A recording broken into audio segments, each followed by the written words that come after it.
Semangat pagi rekan-rekan semuanya, kita berjumpa kembali dalam serba-serbi asuransi. Terima kasih telah bertemu kembali.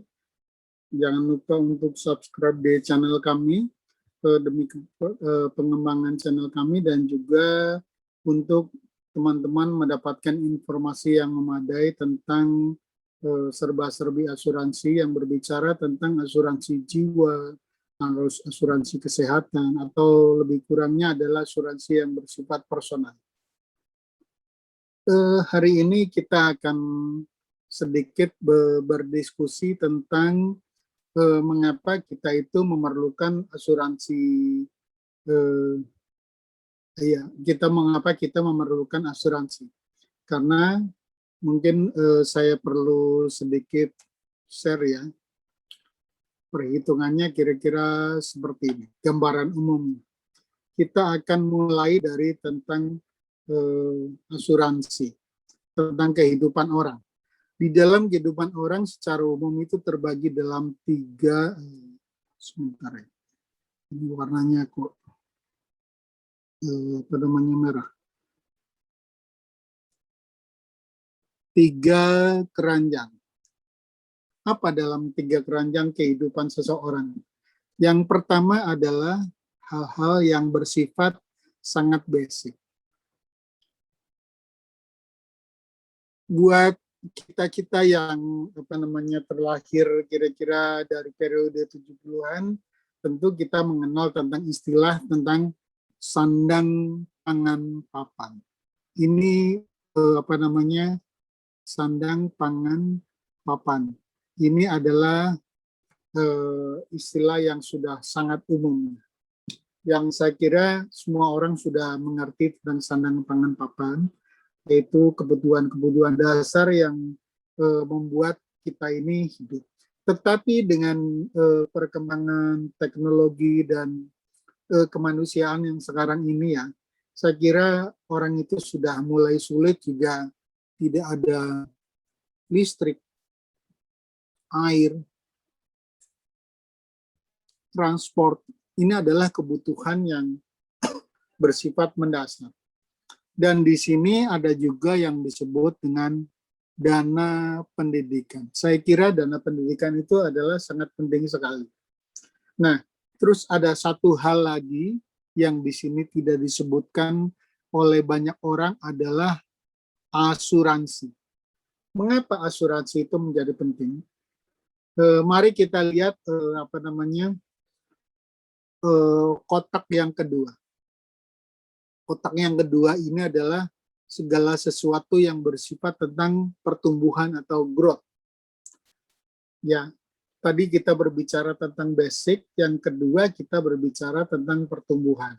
Growth itu yang paling sering, yang paling gampang kita lihat. Orang-orang itu biasanya suka mempertimbangkan investasi di dalam bidang saham. Ada juga yang bermain forex, ada juga yang bermain properti, ada juga yang bermain ya sebagian dari properti, ada tanah, gedung, bangunan, dan sebagainya lah. Kira-kira seperti itu. Nah, ini adalah hal-hal yang bersifat pertumbuhan orang yang bersifat sangat wajar. Dan selain itu, ketika kita membicarakan tentang growth, ada orang yang sudah mencapai kondisi yang bersifat luxurious. Nah, ini adalah keranjang yang ketiga. Luxurious itu bermacam-macam ya. Misalkan katakanlah ada yang namanya branded item. Branded item, contoh yang paling mudah adalah misalkan orang itu mengeluarkan biaya yang cukup mahal untuk membeli jam Rolex misalnya. Katakanlah seperti itu. Bukan hanya ratusan, tergantung dari kelasnya. Jam Rolex itu ada yang sampai miliaran, tergantung dari kualitas barangnya. Ada juga yang mereka itu bermain dengan tas misalkan. Wah, saya mau beli tas Hermes 20 juta. Itu juga sudah biasa. Bahkan ada yang sampai ratusan juta. Nah, itu juga bersifat luxurious. Nah, selain yang bersifat luxurious ini, Ada juga yang saya tambahkan sekali lagi ya, satu lagi misalkan mobil. Mobil ada orang yang membeli sampai harga ratusan juta dan miliaran untuk mobil-mobil sport seperti BMW, Mercedes-Benz, Porsche, dan sebagainya. Nah, itu adalah hal-hal yang bersifat luksurius. Permasalahannya adalah ketika terjadi hal-hal yang tidak diinginkan ketika orang itu menghadapi satu kondisi tertentu, misalkan katakanlah terkena penyakit kritis misalnya, maka orang itu perlu mempertahankan hal-hal yang bersifat basic. Sekarang pertanyaannya gimana kalau misalkan orang itu sudah masuk ke area growth atau luxurious? Kita itu sebaiknya adalah perlu mempertimbangkan hal-hal itu. Oleh karena itu, diperlukan asuransi yang ada di sini, karena tujuan dari asuransi adalah melindungi dari apa yang ada di dalam kotak growth atau luxurious. Saya kira semua orang itu punya kecenderungan bahwa mereka itu menyayangi keluarganya, baik istrinya, anaknya. Tentu mereka itu tidak rela, paling tidak, kalau misalkan mereka harus kehilangan hal-hal yang bersifat luxurious maupun growth ini, paling tidak hal yang bersifat basic ini dipertahankan. Sandang, pangan, papan, dan sebagainya, listrik, air, dan seterusnya, kira-kira itu yang diperlukan. Jadi kira-kira misalkan hal yang paling gampang, kira-kira gambarannya begini. Sekarang kalau misalkan saya memiliki income katakanlah 10 juta. Ketika orang itu menghadapi satu kondisi bahwa ternyata terkena penyakit kritis, maka orang itu bisa sampai kehilangan income-nya karena hal-hal yang bersifat growth atau luxurious itu akhirnya terpaksa harus dia lepas. Nah, ketika dia harus lepas karena orang itu perlu mempertahankan hal-hal yang bersifat basic, kita harus ingat ya, hal yang bersifat growth itu tidak mudah. Kalau misalkan saya harus melepas katakanlah tanah, mungkin harganya cuma tinggal 50%-nya kalau mau cepat. Kalau misalkan tanah mau saya lepas, properti mau saya lepas, tidak mudah. Hal-hal itu adalah bukan hal-hal yang bersifat mudah untuk dilepas, butuh waktu. Oleh karena itu, hal yang tersebut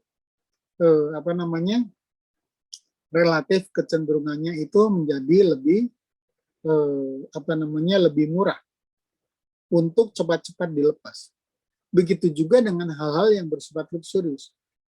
Biasanya di dalam hal-hal yang bersifat luxurious itu paling tidak Anda itu akan kehilangan 25% dari nilainya.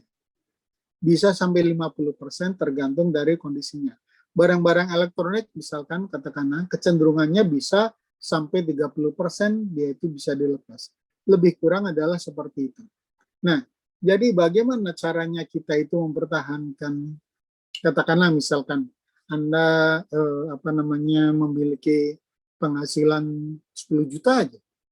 Nah, 10 juta kalau misalkan kita nanti akan menghitung balik misalkan Anda mempergunakan deposito misalkan.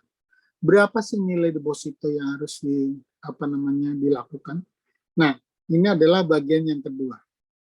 Kira-kira kita akan menggambarkan kira-kira seperti ini. Yang akan dilakukan oleh banyak orang, kira-kira rumus dasarnya seperti ini. Kalau misalkan kita mempergunakan deposito, kita punya basic pendapatan. Pendapatan saya tulis ya sebentar. Sorry, saya karena sudah terkena stroke jadi tulisannya mungkin kurang baik. Basic, sorry. Saya ulang. Kita punya pendapatan.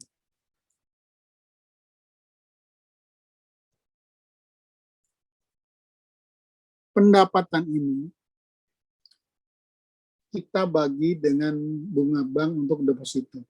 katakanlah bunga deposito itu adalah 5%. Saya lupa ya, mungkin kalau nggak salah sekarang itu turun, mungkin antara 2-3% gitu ya perkiraan. Sekarang itu turun, tapi lebih kurang adalah 5%. Dan kemudian ini kita kalikan 12. Berapa angkanya? Sekarang misalkan katakanlah Anda punya penghasilan 10 juta. Saya bagi 5%. Dikalikan 12. Ini lebih kurang angkanya adalah 2,4 M. Dari mana angka 2,4 M? Mari kita hitung balik. Sekarang pertanyaannya adalah ketika 2,4 M itu Anda depositokan, Anda akan mendapatkan 2,4 M dikalikan 5%, itu adalah setahun lebih kurang. Ini saya bagi dengan 12. Ini akan balik lagi lebih kurang angkanya adalah 10 juta. Artinya, jika Anda mendapatkan uang 10 juta, siapkanlah dana dengan resiko kira-kira sebesar 2,4 M atau uang pertanggungannya sampai 2,4 M. Mungkin ada beberapa rekan yang sempat berpikir bahwa kok besar sekali Mas, 2,4 M. Apakah preminya itu nanti akan tidak menjadi masalah? Ya, akan menjadi masalah karena jika orang itu masuk ke dalam asuransi itu umurnya akan lebih tinggi. Nah, ketika umurnya itu lebih tua, maka orang punya kecenderungan biaya terhadap asuransi itu menjadi lebih besar. Tetapi menjadi tidak jika teman-teman berumur kira-kira kisaran 25-30 lah dari awal-awal masih bekerja. Maka untuk mendapatkan uang pertanggungan sebesar 2,4 miliar itu tidaklah mahal. Ya, angka 10 juta itu hanya mungkin disisihkan, ya saya kurang tahu, mungkin nanti kita cek lagi di dalam aplikasinya. Ya, tapi lebih kurang prinsipnya adalah seperti itu. Nah, inilah hal-hal yang perlu dipertimbangkan. Jika Anda sebagai kepala keluarga mempunyai pendapatan 10 juta, maka lebih kurang perhitungannya adalah seperti ini. Nah, oleh karena itu, ketika orang terkena penyakit kritis, seharusnya sudah mendapatkan pertanggungan dengan nilai lebih kurang seperti ini. Maka dia akan tetap mempertahankan kualitas hidupnya dengan angka 10 juta, dia akan tetap sama. Mempunyai asuransi untuk memproteksi hal-hal yang bersifat aset yang kita miliki yang nanti akan membantu kita untuk tetap mempertahankan kehidupan kita seperti sedia kala. Lebih kurang seperti ini. Ini adalah hal yang perlu disampaikan atau perlu saya sarankan kepada rekan-rekan semuanya. Dan semoga informasi yang semacam ini bisa membantu kepada teman-teman semuanya. Terima kasih.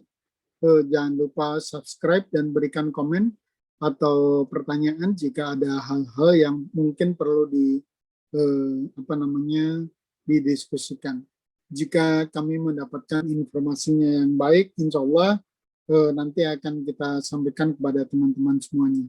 Saya rasa kira-kira seperti itu. Salam sukses luar biasa. Terima kasih. Assalamualaikum warahmatullahi wabarakatuh.